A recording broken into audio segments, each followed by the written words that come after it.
మాటేమో మెత్తన, మనసేమో శుద్ధిమచ్చన. మనసు మూలంలో ఎక్కడో కొంత బాధ ఉంటది. ఆహ్వానిస్తున్నాం.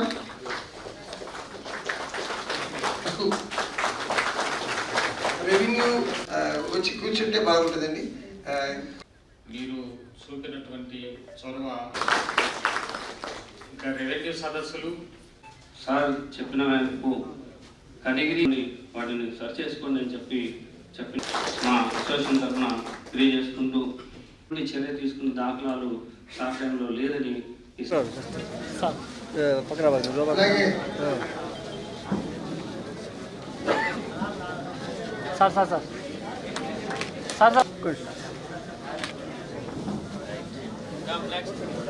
చేస్తున్నారు. చిరు జ్ఞప్తిగా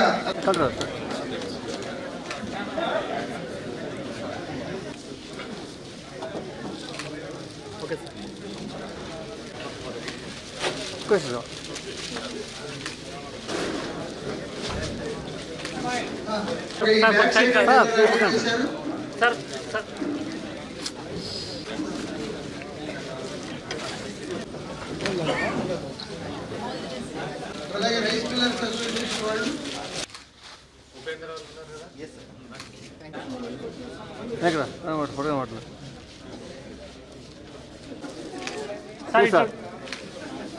సార్ మేడం చూడండి సార్ ఒకసారి చూడండి సార్ మేడం.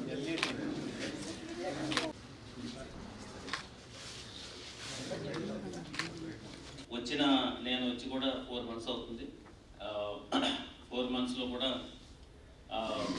చాలా ఫాస్ట్గా నడుస్తుంది. లైక్ వందే భారత్ 2.0 లాగా అడ్మినిస్ట్రేషన్ ధన నడుస్తుంది, వెళుతుంది. జస్ట్ నేను మాకున్నది ఏంటంటే ఎప్పుడైనా సరే నా లీడర్తో, నాతో పాటు ఉన్నటువంటి టీంతో ఒకసారి డిస్కస్ చేసి ఎట్లా చేద్దాం అనుకుంటాం.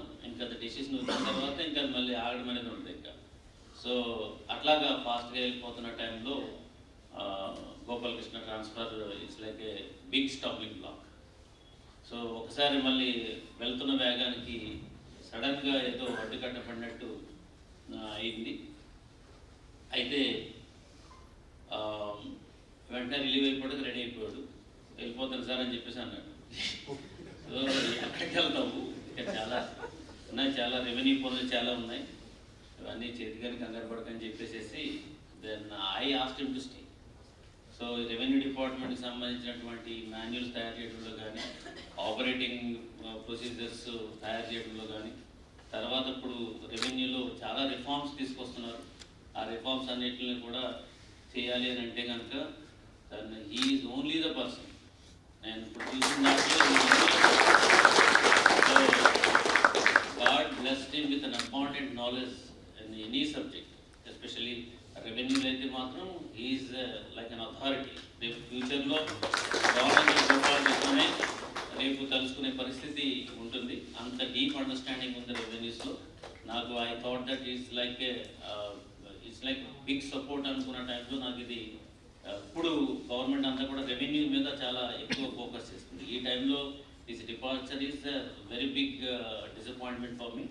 బట్ హౌవెవర్ నీ పేరుండేలాగా నువ్వు అన్నీ రాసేసి వెళ్ళిపో గోపాలకృష్ణ అంటే మొత్తం అన్నీ కూడా మ్యూటేషన్ సంబంధించి, ఆర్ఓఆర్ పిటిషన్ సంబంధించి, తర్వాత ల్యాండ్ క్లాసిఫికేషన్ సంబంధించి అన్నిటికి కూడా మీకు చక్కగా అన్ని ఎస్ఓపీస్ తయారు చేసే వెళ్తున్నాడు. సో ఇది రేపు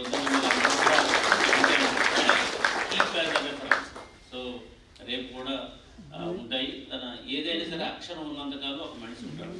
సో అంచేత నేను అన్నీ కూడా పుస్తకంలో పెట్టమని చెప్తాను. దీనికి రాయడము ఒక బుక్ కూడా చేద్దామని చెప్పేసి అనుకున్నాము. ఆ రకంగానే చేసాము. బట్ ఈవెన్ దో వెళ్ళిపోయినప్పటికి కూడా అదంతా కూడా మళ్ళీ ఒకసారి క్రోడీకరించి ఆయన పేరు మీద కూడా బుక్ చేసి మేము అందరూ కూడా ఇస్తాను. జిల్లా అంటేనే జిల్లా కలెక్టర్ గారు, తల్లి అయినా తండ్రి అయినా, అంటే వాస్తవానికి తండ్రి జిల్లా కలెక్టర్, తల్లి జిల్లా జాయింట్ కలెక్టర్ అనేది ఒక నానుడి. సో మరి నేనైతే 3 జిల్లా కలెక్టర్ల దగ్గర పనిచేశాను. సో ముందుగా దినేష్ కుమార్ గారు, నేను వచ్చిన వెంటనే దినేష్ కుమార్ గారు కలెక్టర్గా ఉన్నారు. సో ఆయన అప్పటికే 2 ఏళ్ళు ఆల్మోస్ట్ దగ్గర ఉన్నాను. అంటే 1 year పైన ఉండి 1 year 8 months ఎంత అవుతుంది. సో 1 year 10 months అనుకుంటా. ఆయన దగ్గర మరి ఎలక్షన్స్కి ఒక 6 మాసాల పాటు ఎలక్షన్ అయిన తర్వాత ఒక 6 మాసాల పాటు ఉన్నాను. తర్వాత మన తమీ మేడం గారు బదిలీలో గవర్నమెంట్ మారిన తర్వాత వచ్చారు. ఆమె దగ్గర దాదాపు 1 year 6 months 1 year 3 months వరకు పనిచేశాను. ఆ తర్వాత మన ప్రెసిడెంట్ కలెక్టర్ రాజబాబు సార్ గారి దగ్గర మరి ఇప్పుడు గత 4 నెలల నుంచి పనిచేస్తున్నాను. ఒక్కొక్క కలెక్టర్ గారికి ఒక్కొక్క శైలి ఒక్కొక్క ఇది ఉంటుంది. సో మరి దినేష్ కుమార్ గారి తాలూకా వ్యవహార శైలి, ఆయన తాలూకా పని విధానము ఒక డిఫరెన్స్. తర్వాత తమీం మేడం గారి తాలూకా పనితనము, ఆమె వ్యవహార శైలి, ఆమె ప్రయారిటీ ఇష్యూస్ ఒక విధము. అట్లాగే మన రాజబాబు సార్ తాలూకా పని విధానం, ఆయన తాలూకా వ్యవహార శైలి, ఆయన తాలూకా ఇది విధానం ఉంటుంది.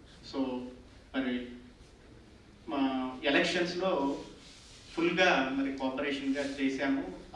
అట్లాగే ఆ ఎలక్షన్లో ఏంటంటే నేను ఒక్కడనే ఇంతకుముందు ఎలక్షన్ చేసే అనుభవం ఉంది. మిగతా ఈఆర్ఓలకు కానీ కలెక్టర్ గారికి కానీ మరి ఎలక్షన్ అనుభవం లేదు. దాంతో సారు 1-2 సార్లు అన్నారు, గోపాల్ ఈసారి ఆర్ఓలుగా కాన్స్టిట్యున్సీ శాసనసభ వాళ్ళకి వేసారు.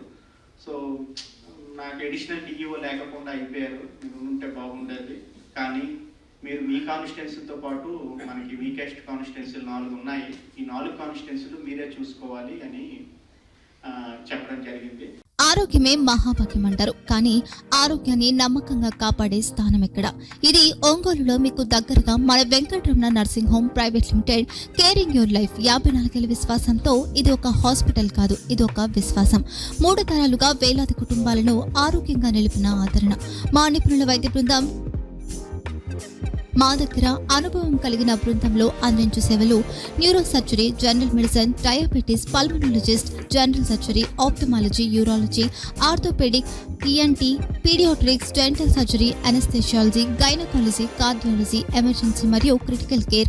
ఒంగోలులో ఆరోగ్యానికి ఒక కొత్త శకం ప్రారంభమవుతుంది. వెంకటరమణ ఐ హాస్పిటల్ ప్రారంభించబడింది.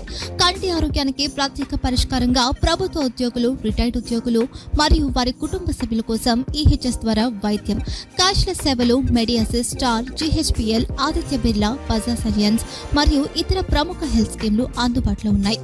ఆరోగ్యశ్రీ, డాక్టర్ ఎన్టీఆర్ వైద్య సేవా నిధి అందుబాటులో ఉన్నాయి. చిరునామా ఆర్టీసీ బస్టాండ్ ఎదురుగా, Kurnool road, Ongole. Phone number 08592282623, cell number 9100679099, eye hospital number 9866484770, website www.venkatramanarsinghome.com, Facebook www.facebook.com/pkrnh.